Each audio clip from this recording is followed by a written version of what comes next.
नमस्कार दोस्तों, स्वागत है आपका वीएसएम डेयरी फार्म ब्लॉग में। दोस्तों, आज की इस वीडियो में हम बात करेंगे कि एनिमल से दूध का अच्छा उत्पादन कैसे लिया जाए।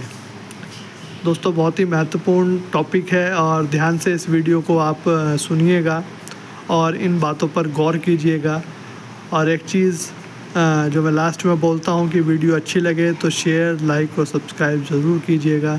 कमेंट के माध्यम से भी हमें बताइएगा कि ये वीडियो आपको कैसा लगा। तो दोस्तों, चलिए शुरुआत करते हैं वीडियो की।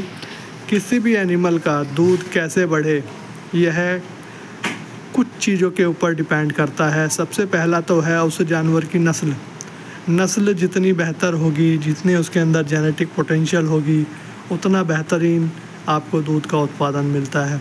कई बार आपने देखा होगा कि नस्ल तो बेहतर है लेकिन दूध फिर भी नहीं मिलता, और कई बार क्रॉस ब्रीड जो एनिमल्स होते हैं वो बहुत अच्छा परफॉर्म कर देते हैं।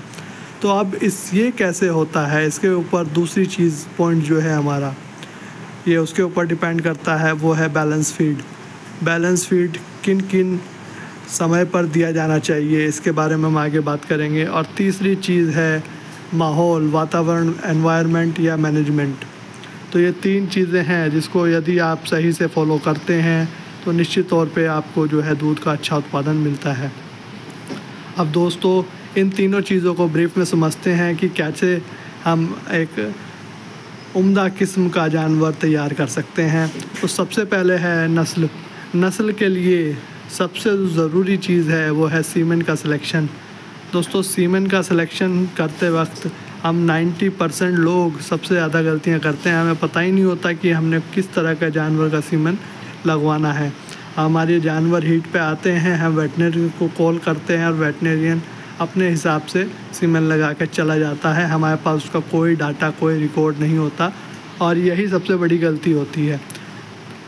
दोस्तों, जब भी हम एनिमल को प्रेग्नेंट कराते हैं तो प्रेग्नेंट होने के बाद बच्चा 9 महीना जानवर के पेट में रहता है और 2 साल बाहर उसकी परवरिश होती है। तो कुल मिला के लगभग 3 साल का ये पीरियड होता है जिसके बाद हमें दूध का उत्पादन मिलता है।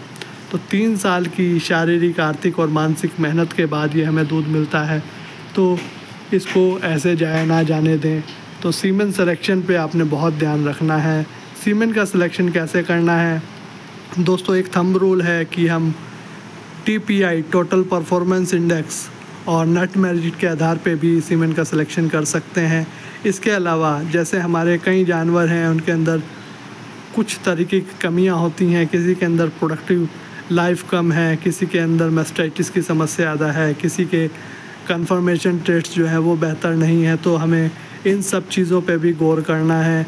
TPI, net merit, confirmation, production, ये सभी जो ट्रेड्स हैं ये हमें ध्यान में रखना है।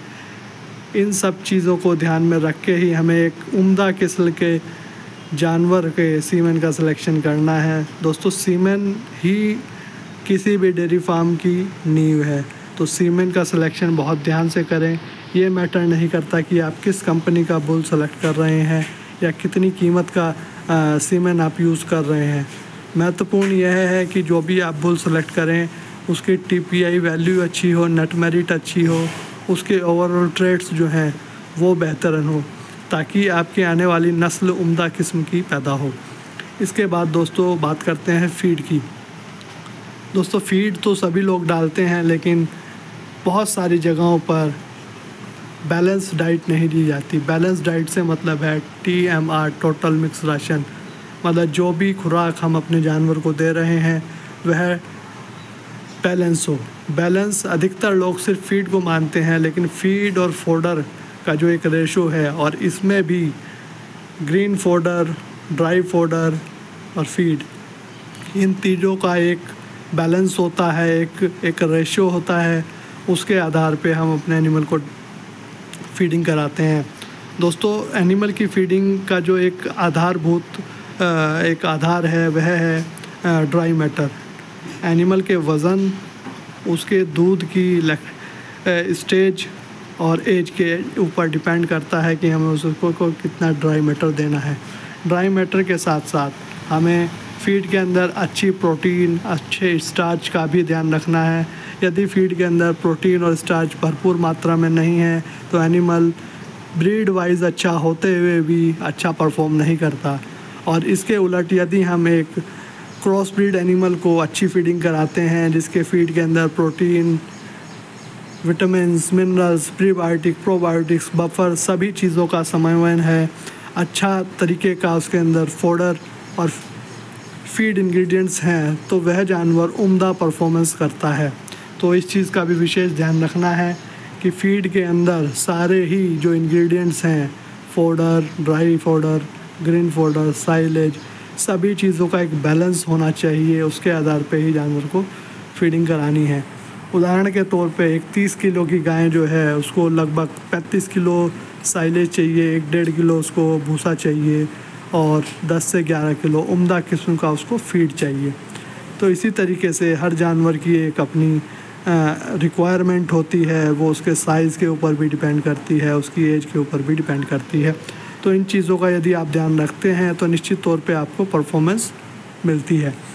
इसके साथ साथ अब कई जगहों पर देखा गया है कि जानवर जब दूध दे रहा है तब तो उसकी अच्छी देखभाल की जाती है, लेकिन जब वह दूध नहीं देता तो उसको उम्दा किस्म का फीड नहीं दिया जाता, जिसके कारण उसके पेट में पल रहे बच्चे में भी आगे जाके परफॉर्मेंस नहीं मिलती।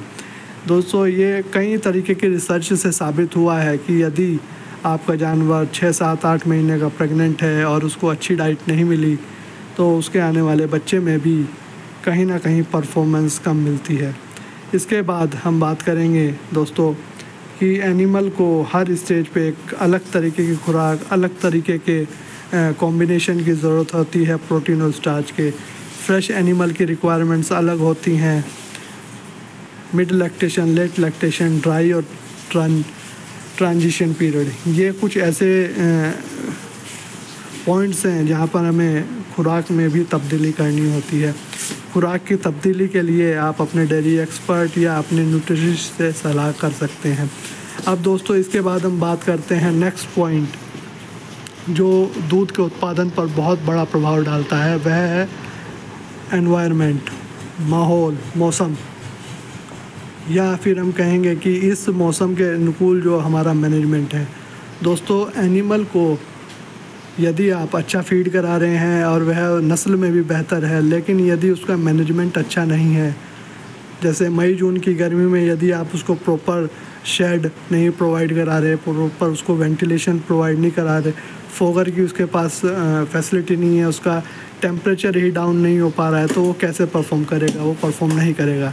इसके साथ ही एग्ज़ाम्पल के तौर पे आपको मैं बताना चाहूँगा, यदि एक 8 महीने की प्रेग्नेंट गाय हैं और उसके ऊपर हीट स्ट्रेस का प्रभाव पड़ता है, तो उसको आने वाला बच्चा भी अपनी लाइफ टाइम में परफॉर्मेंस अपनी पोटेंशियल के हिसाब से नहीं करेगा। इसके बाद यदि एक और उदाहरण हम लिए तो यदि कोई काफ है, उसको 5, 7, 10 दिन की एज पे डायरिया हो जाता है, तो वह भी अपनी लाइफ टाइम प्रोडक्शन को लूज़ कर देता है।